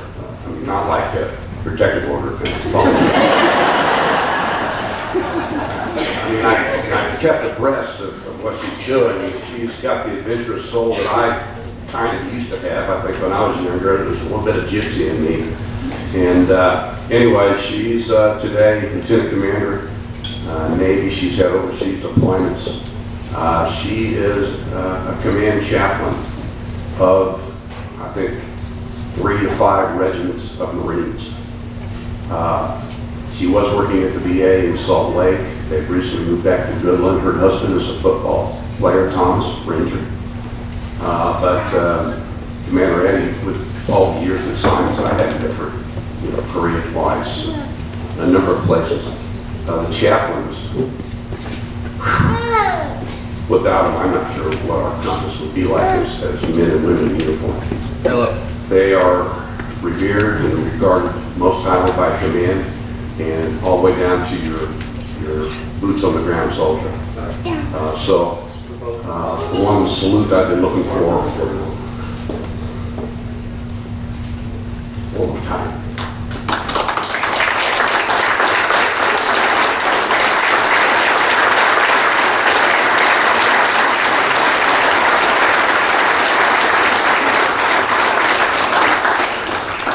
I have 3 others that wore the uniform, and that's very important to me. And they all volunteer, and less than 1% of Americans serve their country in uniform. That's not counting law enforcement or emergency, all very valuable. Sydney Phelps Ward, who was the youngest of the Phelps girls, joined the Air Force, served as a nurse, and she's now back to being a civilian. Grace Irvine is second in command of an elite United Kingdom military police response unit. They travel worldwide. She commands I don't know how many men and women. When she was here, she played 2 years without an ACL in her right knee. She happened to be a black belt also, and has probably scored the most memorable goal for me was across from Shrina Wood at Oklahoma City into Grace at full sprint, driven across, a little overhead high, where Grace was full speed, had to elevate and snap, and it went back post, top shelf. And, just an amazing goal. I can't remember which year that was, if that was the year that we tied in, or if that was the year that they beat us, but that was a spectacular goal. Anyway, Grace has lost her father recently, Tiffany. Dad Troy, Liz's husband, such Rangers. I happen to be wearing the tie that Liz Smith bought me 23 years ago. I'm wearing my last pair of futsal shoes that I bought before I can no longer do the running with the beating. I'm wearing Mr. Pat Harkin's sport jacket. And a foundation member had to remind me that I didn't have my fly up when I first got here. You see, I was out late last night reviewing my players. I was keeping an eye on them as you know, as a coach, like I always, you know, my players are out there about, you know, kind of having fun. Well, I probably need to be there, make sure they're okay. So, anyway, some of the groups that have supported me here, Angela and Valerie, I'm always going to remember them. Just, you guys are everywhere. And I don't know, I'm sure people know how much time you give of yourself to this university. And I think you came a little bit after me when I was an undergraduate. But anyway, you guys are marvelous. Thank you for all you do.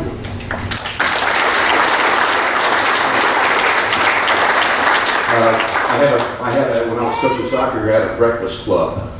Dr. Ken Brown, Dr. David Bowen, Emily Bowen, and Mr. Gary Eaton. We met regularly for lunch while I was coaching. I wasn't always in my office, but it was important to me to spend time with them. And the Bowens became very, very close to our program and to me. My current, it's not a breakfast club, although we could have that there. We've had mountain lion, we've had deer, we've had cottontail, we've all, is Mr. Pat Arkin and his group that we meet. Jay Rambles, Tyler, I don't know if Mark Wallace is here. Anyway, I look forward to my Wednesday nights there. And sometimes we have coaches that show up and other people, and as Pat said, nobody's ever invited. It's just kind of like, you're welcome to come in. Anyway, you guys are important to me, as my breakfast club was when I was coaching. Inaugurals, well, soccer players that are here. Is there more? Okay, this is here. Okay, 4 of you are here. And there was more yesterday. But they were the ones that stayed out late last night. Didn't make it today. But you see, I'm here. You know. We had some good teams. It was always an honor. I adored my players. It was an honor to be their coach, the first ever coach here. Again, we had a men's team in '79. We won the only 3 games we played. Then we had the Iranian hostage crisis, and we had 3 guys killed in a car wreck coming back from Western State. So that was a very short-lived soccer program. It was a men's club team. And I think I was the only U.S. citizen on it. We had a robust international student body back then. I bet we had over 200 people.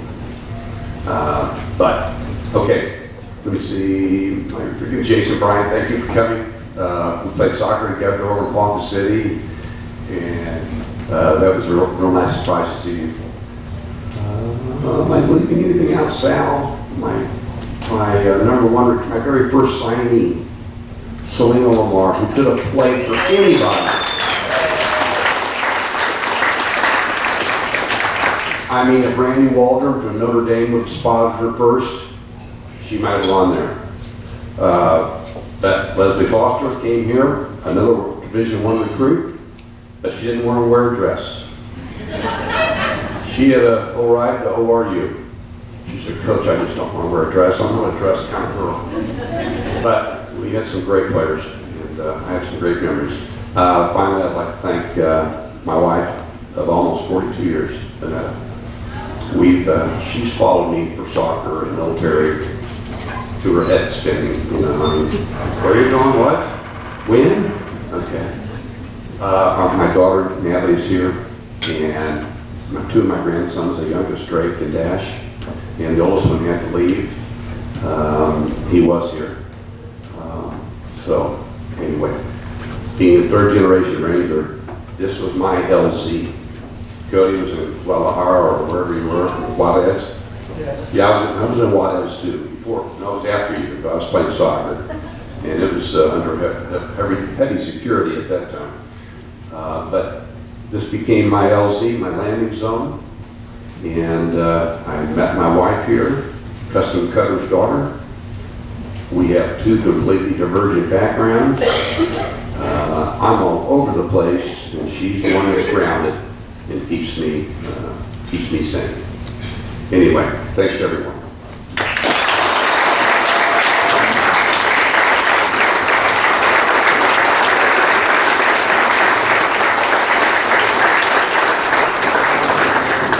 Congratulations to Northwestern Sports Hall of Famer, Steve Barrows. If the current Hall of Fame inductees would remember, please come to the front up here now. We're going to take some photos before we head over to the gym. We would certainly appreciate it. For all of you in attendance, thank you for coming here today. Thank you for being Rangers, supporting the Rangers, and certainly congratulations one more time to 4 members who extend the legend of the Northwestern Sports Hall of Fame. Cody Hooper, Stan Hansen, Steve Byford, and Steve Barrows. Thank you, and ride Rangers Rock. Giving me the opportunity every year to come here and introduce our Hall of Famers that have been inducted in the past. It's always an honor and a privilege, something I look forward to because this is our house, isn't it? And this is our family, and that's our team. And we're all here. We're not here because we love the Rangers or support the Rangers. We're here because we are the Rangers. And that's never truer than the people I'm about to introduce today. And I want to remind you that the reason we have an empty chair on the court is for us to remember the people that have passed before us. And many of them I know touched your lives. The great Walter Johnson, Art Parkhurst, Dick Heifel, Dick Smith. Just a year ago, Lloyd Stout, and then just last spring, we lost the great Jerry Brownrick. So please remember them along with Dean Linder, who when he had this microphone, he was 10 times on his worst day better than I'll ever be. So help us remember those great ones. And the first one I want to introduce this year, this young lady came to us after leading Northern Oklahoma College to a national championship. She is arguably the greatest post player that we have ever had, although Faith Simpson is making a run, isn't she? She came here and in just 2 years scored 987 points, all-conference player. I will never forget the night that she hit the shot right there with 1 second left on the clock to beat Wichita State. She is the daughter of the great Lloyd Stout. She's Hall of Famer Paula Stout Crandall.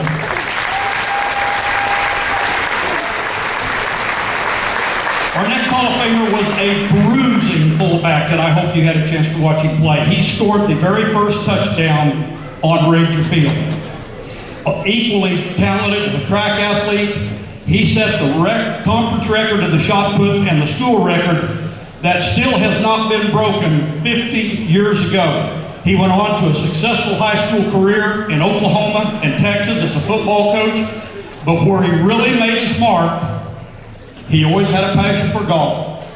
And he led the Booker High School golf team to an incredible 11 state Texas championships. Say hello to the great Ron Pickard. You've heard me talk about this great 1979 baseball team.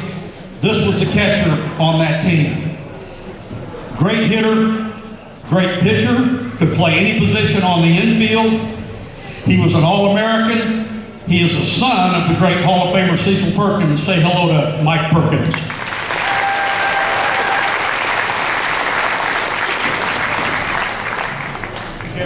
Nope. Next Hall of Famer came to us as a defensive coordinator, and his attention to detail and his game preparation was the best I ever saw. He later became our head coach, and in just his 3rd year, he was the OIC Conference Coach of the Year. Say hello to Alva native, Dr. Steve Loman.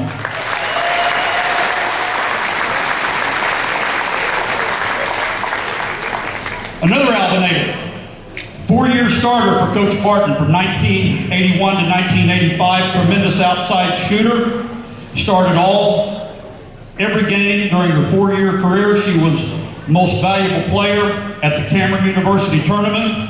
That same year, she was all conference and all district. She is Kayla Landreth Haskins. Our next Hall of Famer is a familiar face. He came to us from Percefull, Oklahoma. Great offensive lineman, great center, great long snapper.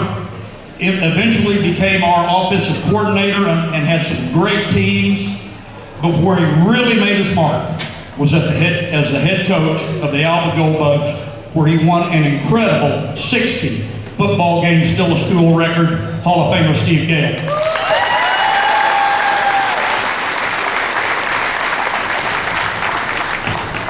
I hope you had a chance to watch this next Hall of Famer play, because he was an absolute beast on the defensive line. In 1984, he recorded an incredible 81 tackles, 13 quarterback sacks, and was an All-American. His brother's being inducted today. He is the great Hall of Famer Bill Byford.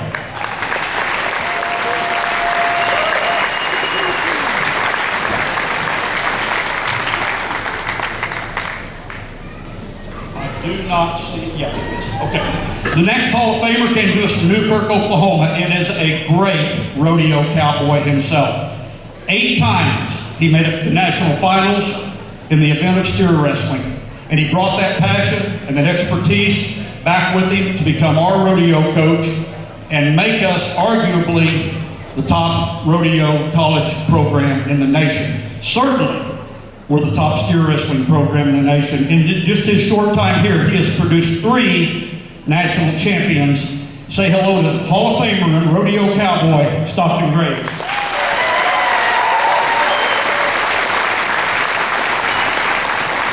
Our next Hall of Famer was ahead of his time, literally. He played basketball here in the 1960s, and if you remember those days, not a lot of points scored, not very many games played. But some way, he managed to score 1,300 in his career. One of the greatest basketball players we've ever had. Say hello to Jim Schrader.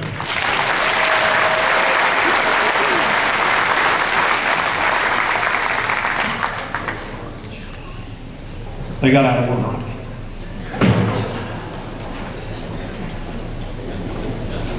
Well, I'll do it by memory. The next Hall of Famer came to us from Farmington, New Mexico. You know, we started the softball program in 2001. And normally when you start a program, you don't win many right off the bat. But we had immediate success, and a big part of it was because of this young lady right here. A tremendous first baseman, a tremendous power hitter who could also hit for average, 350 lifetime, and still is in the top 10 of almost every offensive category in the books. Maybe the only one that I know that's ever done this. First team, all conference, all 4 years. She is the great Hall of Famer, Fallon Burns.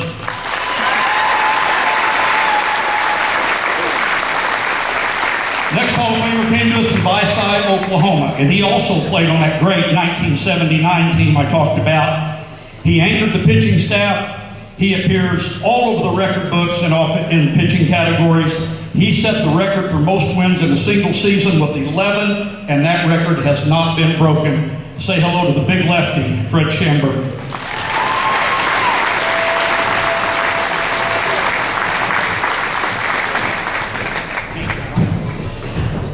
This is a great receiver that came to us from Moore, Oklahoma. He's flown under the radar a little bit. 136 career receptions, 1,900 total yards, and 3 times first team all conference. Say hello to Hall of Famer Jason Bryant.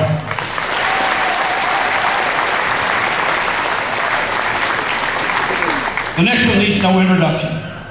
He, one of the greatest football players we've ever had. He passed for an incredible 1,900 yards during his career, which was only 2 years.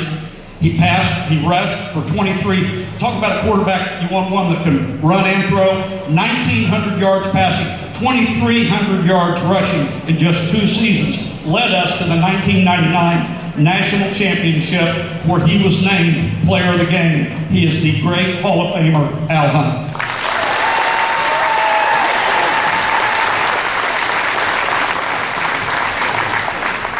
Another one that has really flown under the radar, I think he's one of the greatest baseball players we have ever had. 200 career hits during his career here. That's an astronomical amount. They moved him, went to the mound, 13 strikeouts in a single game. His name is still all over the record books. He could play any position on the infield. He became our first baseball All-American. Say hello to Ryan Hindergarten.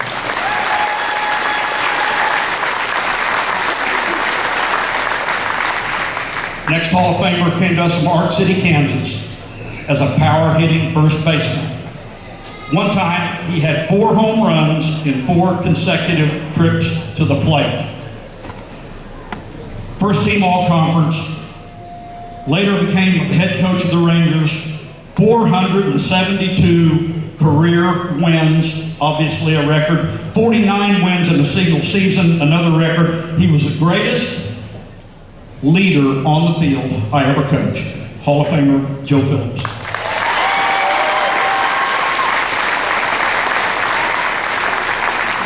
I hope you had a chance to watch this guy play, because if you know him now, you just think he's such a nice guy. And he is, but he was an absolute beast on the football field. He played linebacker right behind Byford. How would you like to run up the middle against those two?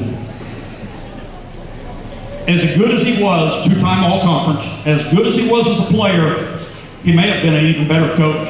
He was our defensive coordinator. His 1996 and 1998 teams, both, were rated #1 in the nation, and because of that, he was named the NAIA National Defensive Coach of the Year. Say hello to Dr. Chandler Mead.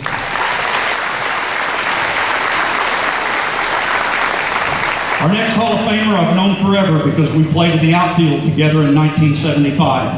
Tremendous 3-sport athlete, football, baseball, and track. He left here to go play for a short time with the Denver Broncos, then went on to an incredible coaching career in the NFL with stops at Oakland. I won't remember all these. Oakland, Buffalo, Arizona, Philadelphia, Houston. But the best part of all that, he came back home. He's now our head football coach. He's the great Hall of Famer, Ronnie Jones.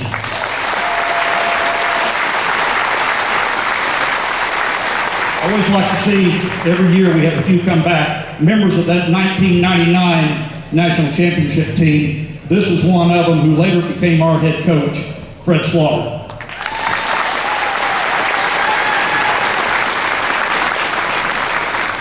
I saved these last two because just a month ago, we had the honor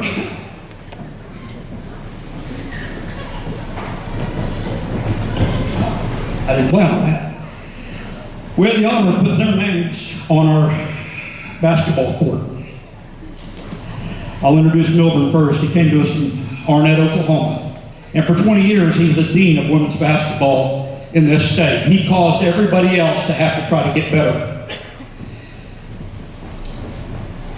He was part of that he was coaching that great team in 1981, beat Wichita State, Oklahoma State, Oral Roberts University. Paul was on that team. He had 2 times, he was the conference coach of the year, and in 2002, he was inducted into the Oklahoma Coaches Hall of Fame.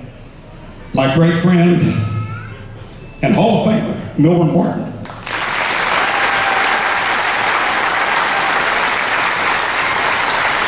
Last but not least, coached here for 21 years, 372 wins, 4 conference championships.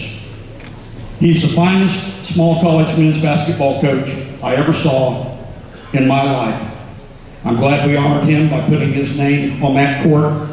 His 1993 team went 29-2 and rated #2 in the nation. And because of that, he was named the NAIA Men's Basketball Coach of the Year. He is the great Hall of Famer, Bob Battisti.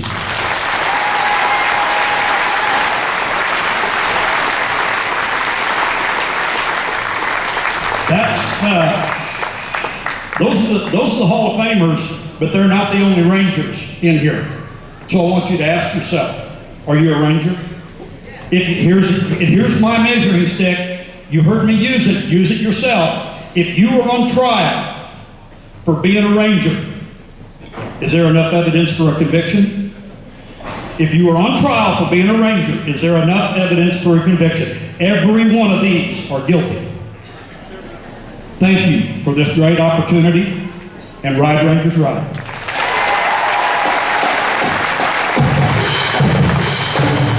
Ladies and gentlemen, one more second if I can have your attention. This class of past inductees to the Hall of Fame is not complete. We left one man out. A member of the Hall of Fame class inducted in 2005, one of the founding members of the Northwestern Sports Hall of Fame, a tremendous baseball player, a coach, an educator, an administrator, a leader, and by any stretch of the imagination, a Ranger. Hall of Famer, Dr. Randy Smith. Let's hear the band.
Today is Hall of Fame Saturday, and earlier this afternoon, Northwestern had the privilege to induct 4 new members into the Northwestern Sports Hall of Fame. It is our honor to introduce each of these very well-deserving Hall of Fame members to you at Center Court this afternoon.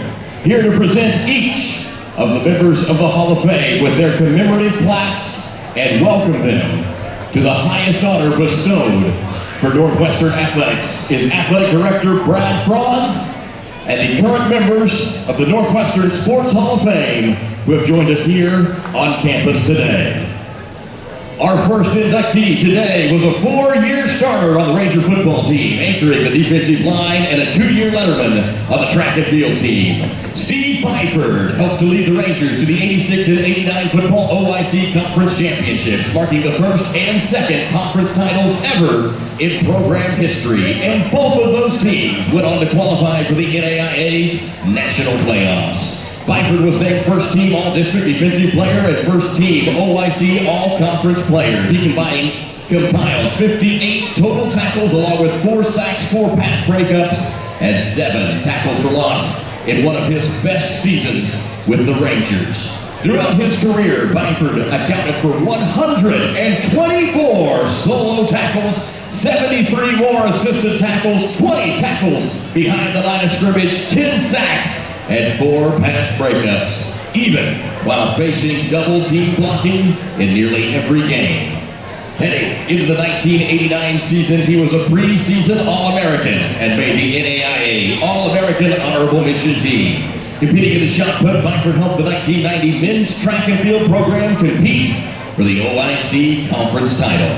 Steve graduated with his bachelor's degree in business administration in 1990. Ladies and gentlemen, Hall of Famer Steve Byford.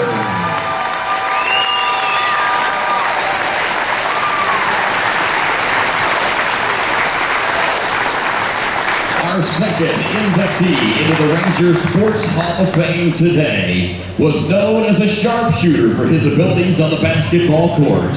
Shane Hansen was an Oklahoma Super 5 selection his senior year of high school, making him one of the best 5 players in the state at the time. During his years as a Ranger, Shane played in over 30 games in 3 of his 4 seasons at Northwestern. For his career, he averaged 9.5 points per game and nearly 4 rebounds. He played in 121 total games and led the team 3 of his 4 years in minutes played.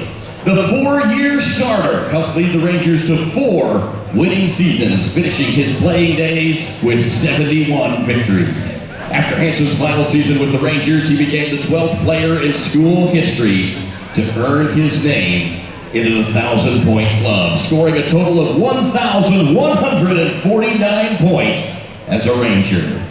Hansen earned Student Athletic Conference Sportsmanship Award twice and was selected to the Honorable Mention All-Conference team as well as the Academic All-Conference squad. Hansen was also a two-time NAIA Academic All-American. He graduated magna cum laude, earning 2 degrees from Northwestern.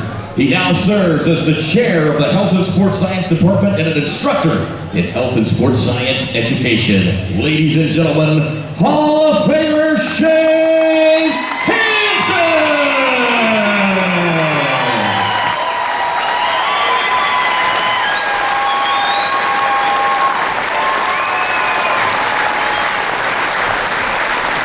Our third inductee in the Sports Hall of Fame today is Steve Barrows, a longtime Ranger who started the women's soccer program at Northwestern all the way back to the year 2000.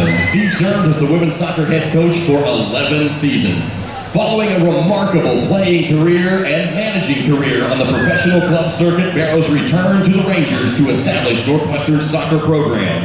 He started with a blank slate, no players, and not even a field. Coach Barrows built the program from the ground up and right off the bat recorded a 4-14 season, but had a phenomenal second year in the program's history, turning in a 13-win season and a trip to the Sooner Athletic Conference semifinals. Northwestern's best season under Barrows came in 2004, where he posted a 16-3-2 record, finishing 5-0-1 in conference, and took home the SAC Championship, which helped them earn a bid to the Region 6 tournament.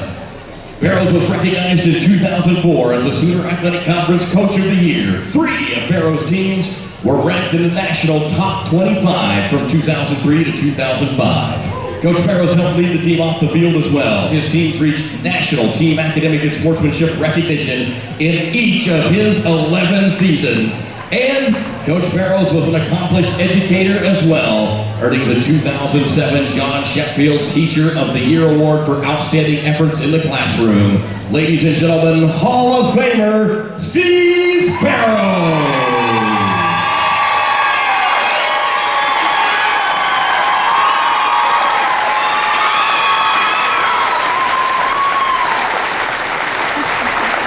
And our final inductee into the 2024 Hall of Fame class had an illustrious career as a Ranger. Cody Hooper was a 4-year starting pitcher for the Ranger baseball program from 1982 to 1995 and anchored the staff as the team's ace. He was named first team All-OIC pitcher in 1985, and Cody remains in the Rangers' top 5 in strikeouts, innings pitched, and wins in a single season. After graduating, Coach Hooper spent 30 years in education, including his return to Northwestern in 2001, when he was named head softball coach and started the program here for the Rangers. Over the next 13 years, he accumulated 338 wins. He coached 42 all-conference players, 2 all-region performers, 1 All-American, and 2 Northwestern Sports Hall of Famers. Several of his players hold season and career records for Northwestern softball. Hooper led the Rangers to 6th season with 30 or more wins and appeared in 2 Region 6 tournaments with the team. Coach Hooper graduated with a bachelor's degree in health and physical education in '85, a degree in education in '91, and a master's degree in 2002. Ladies and gentlemen, Hall of Famer, Cody Hooper!